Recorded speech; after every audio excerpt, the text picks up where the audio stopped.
of where the lion's share of the manuscripts were found. This is Cave 4, the larger section of Cave 4, an absolutely incredibly beautiful hollowed out cave. I think you can see that. It's really a beautiful place. And no? No. Start that over again, because when you bring this down. All right, so we'll leave the hat And on. we're going to fix this too. Put some stones here. All right, ready? Yeah, go for it.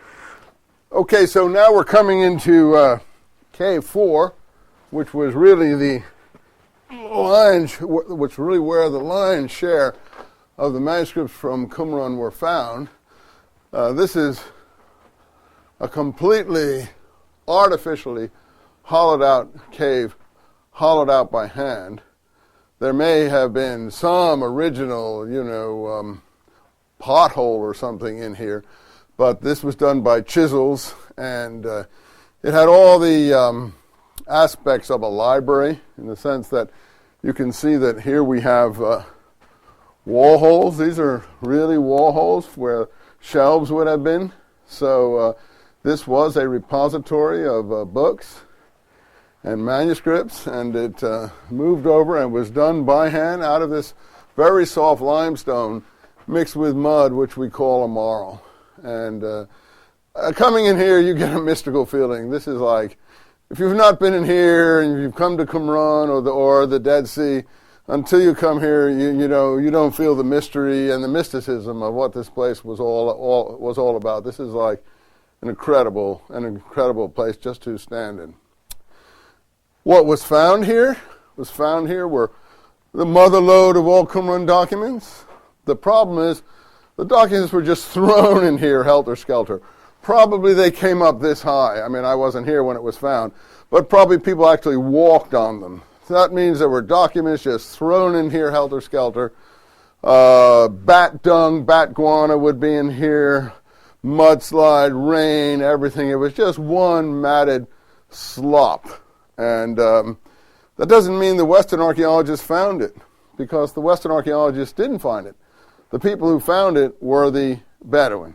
And that's a story in itself. Why the Western archaeologists missed this? Because missing this, they missed a chance to catalog all of what was in here in a correct manner. As it was, you say, how did they get most of this material? Well, we don't know. They did get most of this material.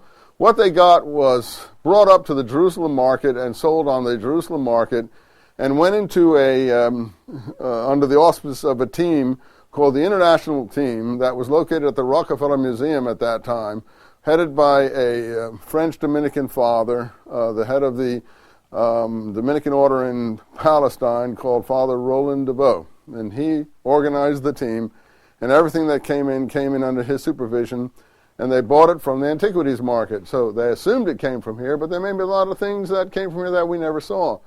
In addition, the crews that worked here had another defect going for them. The official team, since they hadn't found this cave themselves, had decided the best way to get the materials from here was to set a price so there wouldn't be a black market. So they set a square centimeter price for the fragments that came from here. And let us say, I don't know what it was, but let's say 15 piastre a centimeter or something, thinking that that would be the official price and people would come up. Well, the problem is that the Bedouin who cleaned this place out worked in teams. And if they didn't realize there was a premium on large, complete manuscripts.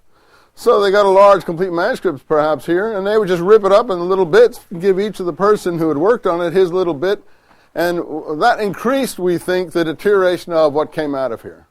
So what came out of here was like some 350,000 different fragments of material. Scholars have been working to piece much of it together. Often it's a thankless task, but really, I mean, we get the general gist of the material here. I mean, all the documents are consistent in terms of their outlook. They're in harmony in terms of the nature of what they're looking at. They're a militant group. They're an uncompromising group. You never find a document coming out of here compromising, let us say, for instance, with foreign power. Or a document, let us say, that shows any love for a group we now seem to think are the Pharisees, those who became official Judaism after the Roman takeover in 60 in 70 AD when the temple fell. Those who were willing to live with the Romans and ultimately were sponsored by the Romans. This is clearly, however their ideology is laid out, whether you think of them as Essenes, Zealots, Sicarii, or what have you, this is a resistance. This is a resistance horde of materials.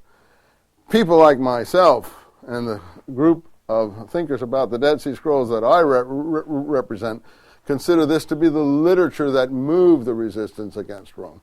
This is not some small movement. This is a vast movement. As you can see, we have 20-some-odd hundred different manuscripts that have been identified through handwriting and otherwise coming from this cave.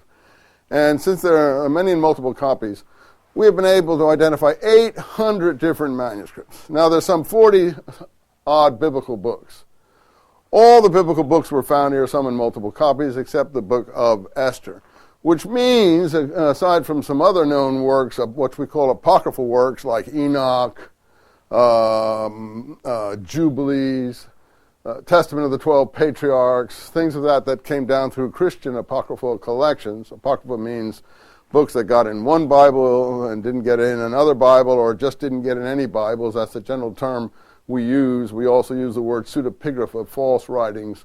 But that's a pejorative term employed by clerical committees. So to me, all these documents are pseudo, so it's stupid to call some pseudo and some not. But if you put those aside, that means we have some 600 documents here never seen before. 600 extra-biblical documents, 600 sectarian documents, and all of a consistent mindset. Purity conscious, very aggressive, separating holy from profane, nothing in common with the book of Acts view of Peter as learning from a voice in heaven after a tablecloth comes down saying, Peter, eat, Peter, eat. Peter saying, I've never eaten any unclean things. Then Peter learning not to separate holy from profane. Peter's original stance in that episode in the book of Acts is the stance of this group. I have never eaten any unclean thing. And this group never learns the doctrine that they should not separate holy from profane. This group, consistently across all its documents, believes that you should separate holy from profane. All right, and I'm just going to follow you around.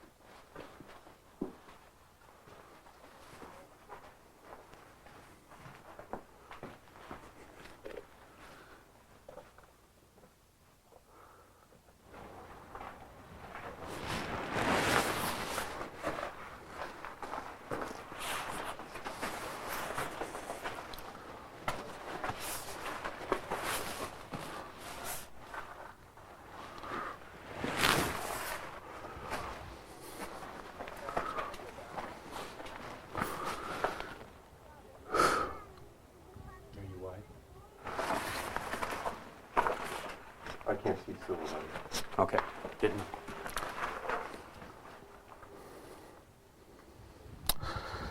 General Grant at his Petersburg headquarters.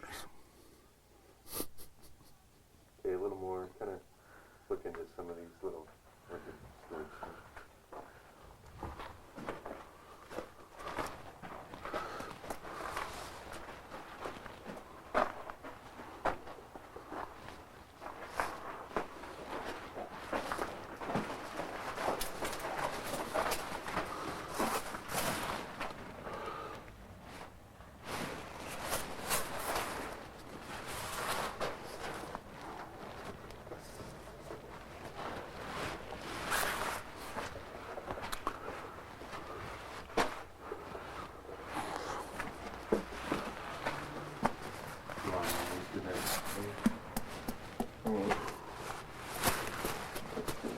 You should the whole.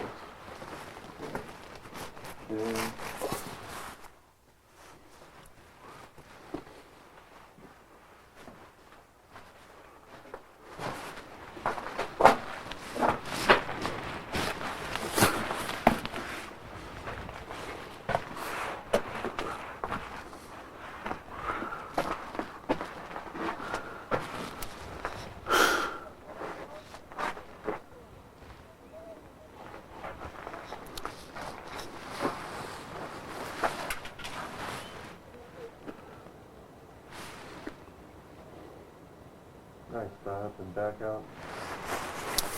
Front ways or back ways? Front way. And we'll walk back down through.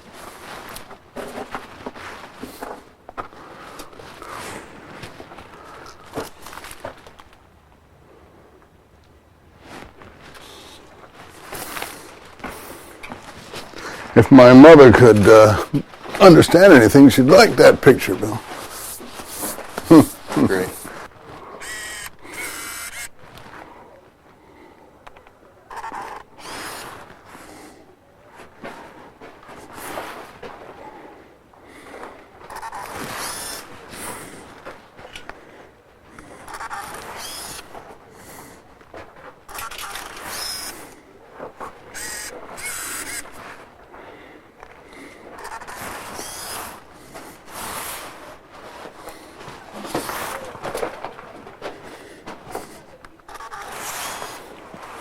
So I haven't been here in a while. Before this is all undermined, you know.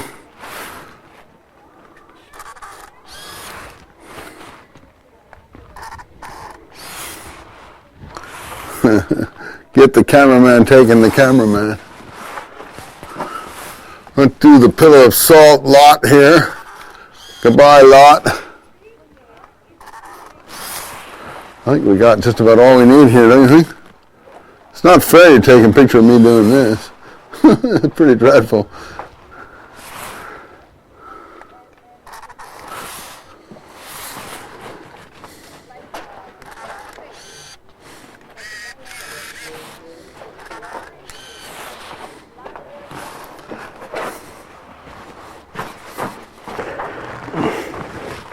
I know I forgot to say something, but I always feel that way, so just have to take it the way it is. Oh, poor Annan's out here to rescue us. I feel like Meriwether Lewis looking for Clark to come down the road, according to our fella who does all the Meriwether Lewis stuff. Lewis and Clark, what's his name, that guy who died? Ambrose. Ambrose, right. And Clark came down the road looking for his man, and he didn't find him, so he killed himself. Where was William Clark to save Meriwether Lewis? My son, my son. My kingdom for a horse. Now you tell me that this is safe, huh? This road's the safe place. I'm glad. I'll take your word for it. This is the part that's the worry. Back up through the valley, then you come back up. Yeah, but I'm not going to get through the cave. I want to see the point that I am going down the road. This is my second day here. Okay. It's not your birthplace.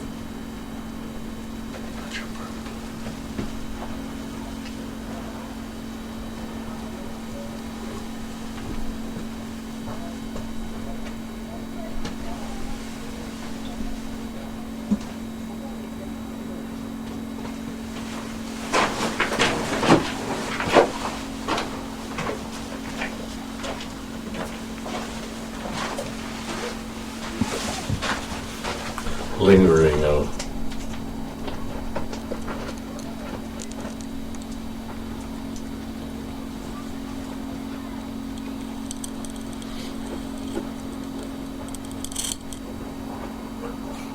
gotta clean that lens out.